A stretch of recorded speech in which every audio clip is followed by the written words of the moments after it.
बच्चों, आज हम पढ़ने वाले हैं व्हीटस्टोन ब्रिज के बारे में, है ना। व्हीटस्टोन ब्रिज होता क्या है, इसका इक्विवेलेंट कैपेसिटेंस हम कैसे निकालते हैं, क्या इसका कॉन्सेप्ट है, तो देखते हैं।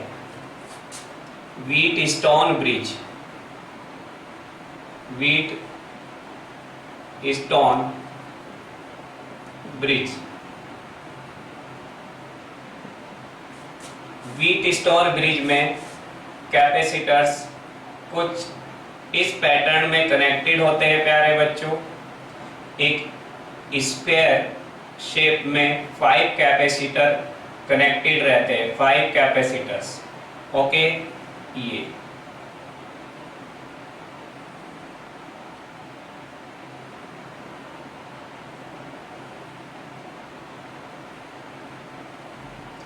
5 कैपेसिटर्स कनेक्ट किए गए।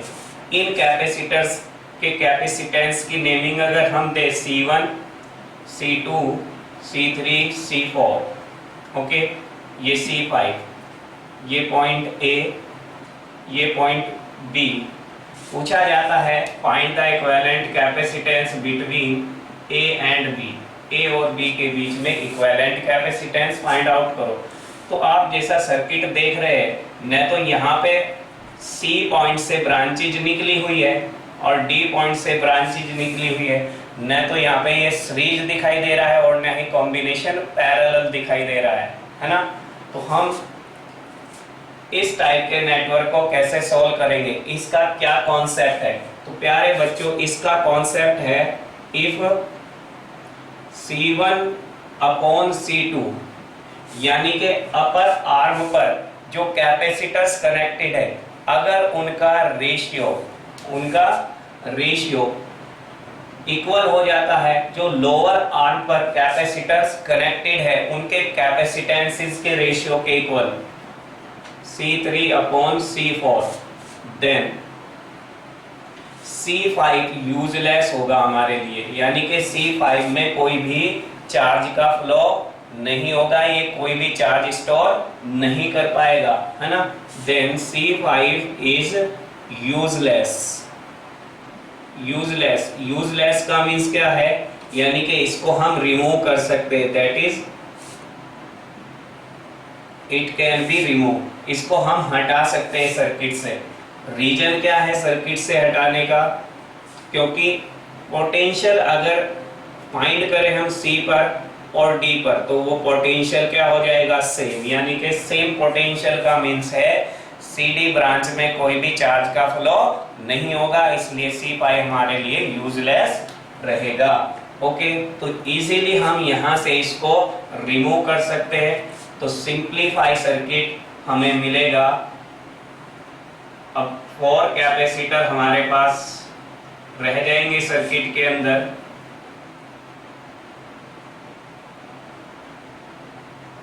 ये 4 कैपेसिटर सर्किट के अंदर हमें मिल जाएंगे, ये C1, ये C2, ये C3, ये C4। अब आप देख रहे हैं ऊपर वाली जो ब्रांच है ना, उसमें C1 और C2 कैसे कनेक्टेड है बताइए, सीरीज में। और जब 2 कैपेसिटर प्यारे बच्चों सीरीज में कनेक्टेड होते हैं तो हम उनका इक्विवेलेंट कैसे निकालते हैं, दोनों की मल्टीप्लिकेशन अपॉन में दोनों का एडिशन। ओके, इसी तरह से लोअर वाली आर्म पे आप देखें 2 कैपेसिटर कनेक्टेड है और दोनों कैपेसिटर का हम इजीली क्या इक्विवेलेंट कैपेसिटेंस निकाल सकते हैं।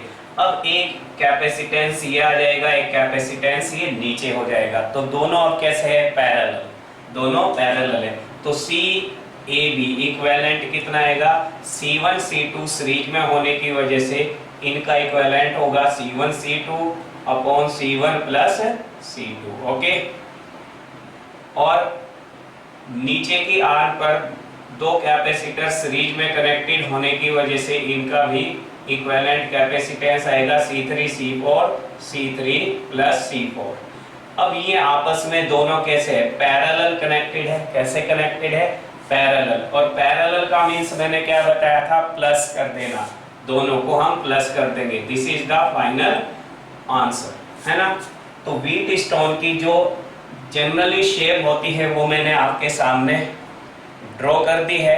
जनरली बोनने का मेरा मीन्स क्या है प्यारे बच्चों, व्हीट स्टोन की जो शेप है वो दूसरे डिफरेंट फॉर्म में भी बनाई जा सकती है। वो डिफरेंट फॉर्म क्या है, व्हीट स्टोन ब्रिज की, है ना। चलिए उसको भी हम बना लेते हैं, है ना। तो आपका डिफरेंट फॉर्म में wheat stone bridge,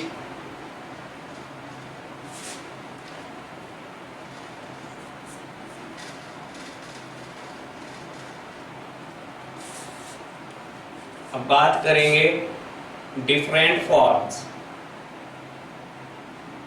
different forms of wheat stone bridge. देखिए प्यारे बच्चों, एक फर्स्ट इस फॉर्म में भी व्हीट स्टोन ब्रिज को हम बना सकते हैं, है ना। यानी कि इस फॉर्म में भी आपसे क्वेश्चन पुट अप किया जा सकता है, ये फॉर्म दे करके ए और ये बी, ओके।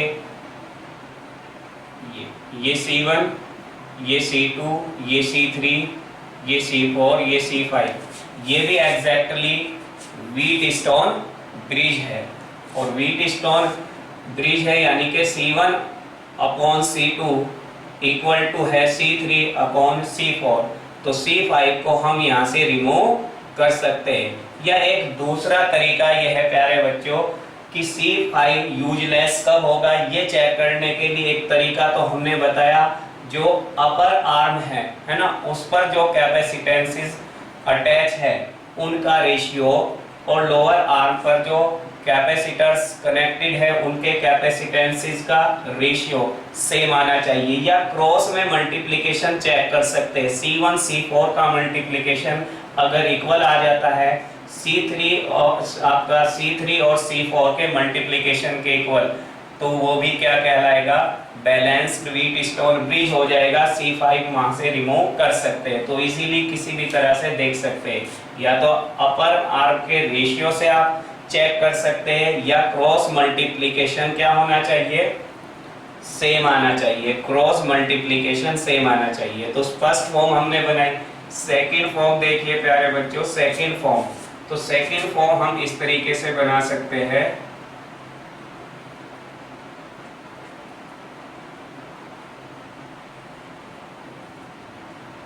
सेकंड फॉर्म ये हो सकती है और एक कैपेसिटर यहाँ पे कनेक्ट कर दे, तो इस फॉर्म में भी दिया जा सकता है। ये ए और ये हो गया बी, ये C1, ये C2, ये C3 और ये C4 और ये C5। तो सेकंड फॉर्म ये होगी व्हीट स्टोन ब्रिज, ये भी व्हीट स्टोन ब्रिज है। यहाँ पर इस वायर को पकड़ के नीचे की तरफ ले आया, बिल्कुल आपको व्हीट स्टोन ब्रिज की शेप दिखाई देगी यहाँ पे, ओके। नेक्स्ट देखिए, नेक्स्ट फॉर्म क्या हो सकती है प्यारे बच्चों, नेक्स्ट फॉर्म यहाँ पे हो सकती है ये, और एक कैपेसिटर यहाँ कनेक्टेड कर दिया हमने और एक कैपेसिटर यहाँ कनेक्टेड कर दिया, और ये A पॉइंट हो गया, ये B पॉइंट। अब ये C1 मार्क कर देते हैं, ये C2, ये C3, ये C4 और ये C5। ये भी कौन सा है, व्हीट स्टोन ब्रिज है ना। C1 और C2 का रेशियो इक्वल आ जाता है अगर C3 और C4 के रेशियो के इक्वल, तो C5 को हम यहाँ से रिमूव कर सकते हैं, ओके। तो सभी ये फॉर्म्स किसकी है, बैलेंस्ड व्हीट स्टोन ब्रिज की। नेक्स्ट फॉर्म देखिए, नेक्स्ट फॉर्म हमें कौन सी मिलेगी, तो देखो नेक्स्ट फॉर्म हमारी मिलेगी ये, इस फॉर्म में भी दिया जा सकता है व्हीट स्टोन ब्रिज। एक ट्रायंगुलर फॉर्म में भी आप व्हीट स्टोन ब्रिज को दे सकते हैं। ये C1, ये C2, ये C3, ये C4 और ये C5। तो ध्यान रखें कि किसी भी फॉर्म में दे, अगर 5 कैपेसिटर्स नेटवर्क में कनेक्टेड है तो उसके पूरे चांस बन जाते हैं व्हीट स्टोन ब्रिज होने के, ओके। फिर हम उसको इजीली जो हमने कॉन्सेप्ट बताया उस कॉन्सेप्ट से इजीली ए और बी के बीच हम इक्विवेलेंट कैपेसिटेंस निकाल सकते हैं। ओके, ये अच्छा, ये कैपेसिटेंस यहाँ पर ये सी और डी के बीच में दे देते, तो इसको C5 को हम यहाँ से क्या कर सकते हैं, रिमूव कर सकते हैं इन केस में। तो सबसे शॉर्ट तरीका आपको चेक करने का, क्रॉस मल्टीप्लाई कर लो, C1 C4 इक्वल अगर आ जाए C3 और C2 के, तो हमेशा C5 को यूजलेस मानेंगे, इसको सर्किट से रिमूव कर देंगे। चलिए अब इस पे एक क्वेश्चन कर लेते हैं प्यारे बच्चों, है ना, एग्जाम्पल देखते। ओके, एग्जाम्पल, तो ये एग्जाम्पल भी फेमस एग्जाम्पल होता है प्यारे बच्चों। हम अब डिस्कस करना चाहेंगे कि अगर 5 कैपेसिटर्स कनेक्टेड है नेटवर्क में और सभी का कैपेसिटेंस इक्वल है, सभी इक्वल कैपेसिटेंस के कनेक्टेड है। ओके, 1 माइक्रोफैरड या 2 माइक्रोफैरड के कनेक्टेड है कैपेसिटर्स, तो उनका इक्विवेलेंट भी 1 माइक्रोफैरड ही आएगा, उनका इक्विवेलेंट भी क्या आएगा, 1 माइक्रोफैरड ही आएगा प्यारे बच्चों। ये आप देख रहे हैं, ये हो गया C1 और ये हो गया C2, ये हो गया C3 और ये हो गया प्यारे बच्चों C4।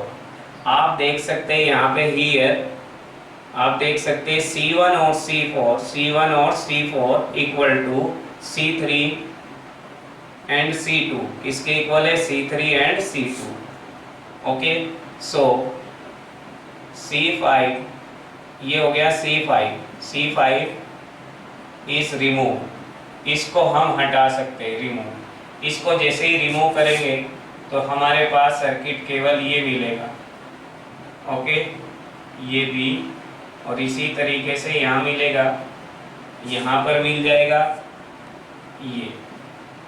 ये मिल जाएगा, और यहाँ से ये रिमूव हो जाएगा C5, तो रिमूव होने के बाद ये मिलेगा। ओके, यहाँ पर ये, तो आप देख रहे हैं ये दोनों कैसे है, ये सीरीज में है, ऊपर भी सीरीज में है, सभी 1 माइक्रोफैरड के हैं, तो CAB कितना आ जाएगा प्यारे बच्चों, ये भी 1 माइक्रोफैरड है, तो 1 माइक्रोफैरड है ना, मल्टीप्लिकेशन करें 1, दोनों का एडिशन 2, फिर पैरेलल में ये भी 1 माइक्रोफैरड, ये भी 1 माइक्रोफैरड है, तो यहाँ पे भी ये 1/2। अब दोनों पैरेलल है तो दोनों को प्लस करेंगे तो कितना आएगा, 1 माइक्रोफैरड। तो ये बहुत इंपॉर्टेंट क्वेश्चन होता है कि अगर व्हीटस्टोन ब्रिज आपको गिवन है और सभी कैपेसिटर का कैपेसिटेंसेस सेम है, तो उसका इक्विवेलेंट भी सेम ही आएगा। ओके, चलिए नेक्स्ट क्वेश्चन एक और डिस्कस कर लेते हैं। एग्जाम्पल नंबर 2, एग्जाम्पल 2 में प्यारे बच्चों हमें 2 माइक्रोफैरड और यहाँ पर 4 माइक्रोफैरड और ये गिवन है 4 माइक्रोफैरड और ये 8 माइक्रोफैरड। ओके, और ये 5 माइक्रोफैरड, 5 माइक्रोफैरड पूछा गया है। ए और बी के बीच में जो इक्विवेलेंट कैपेसिटेंस आएगा वो कितना आएगा, है ना। तो यहाँ पर एक और कैपेसिटर अटैच कर दिया है, एक और यहाँ पर कैपेसिटर्स अटैच कर दिया गया है 4 माइक्रोफैरड का।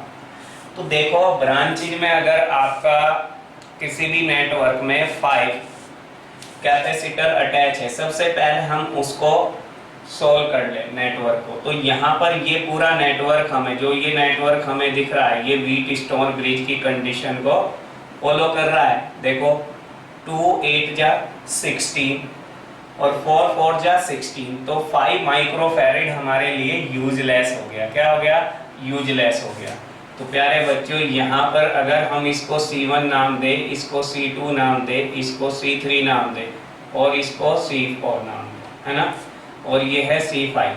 तो आप देख सकते हैं C1 अपॉन C2 का रेशियो 2/4 1/2, C3 C4 का रेशियो 4/8 1/2। या दूसरा मेथड क्या बताया मैंने, दोनों की मल्टीप्लिकेशन, क्रॉस कैपेसिटेंसेस की मल्टीप्लिकेशन सबसे इजी होती है मल्टीप्लिकेशन चेक करना, है ना। डिवाइड से बेटर है मल्टीप्लिकेशन चेक कर लो। C1 C4 equal to C2 और C3, है ना। सो C5 इज रिमूव, यहाँ से रिमूव कर सकते हैं। अब C5 इज रिमूव करेंगे तो CAB इक्विवेलेंट कितना आ जाएगा, तो पहले हम ऊपर वाले सर्किट का इक्विवेलेंट निकालेंगे C डैश, है ना। और ये 4 माइक्रोफैरेड है ना, इसका C डैश मान लिया तो C डैश और 4 माइक्रोफैरेड आपस में कैसे है, पैरेलल कनेक्टेड है, तो ये 4। तो C डैश कितना आएगा, 2 और 4 सीरीज में हो जाएंगे, दोनों की मल्टीप्लाई, दोनों का एडिशन, 2 + 4 6 आ जाएगा। और फिर C डैश, ये दोनों सीरीज में है तो सीरीज में, और फिर आपस में ये दोनों क्या है, पैरेलल है, तो दोनों फिर पैरेलल है। तो यहाँ पर हो जाएगा 4 × 8 4 + 8। इस पैरेलल का मतलब प्लस होता है, तो यहाँ आ जाएगा 8 2 3 जा 4/3, ये 12 4 3 जा प्लस पैरेलल में प्लस 8/3 और ये आ जाएगा 4, तो ये 12/3 + 4। ओके, ये 3 4 जा तो 4 + 4 8 माइक्रोफैरेड, 8 माइक्रोफैरेड। ओके प्यारे बच्चों, व्हीटस्टोन ब्रिज का कॉन्सेप्ट अच्छे से समझ में आ गया होगा। Thank you for watching the video.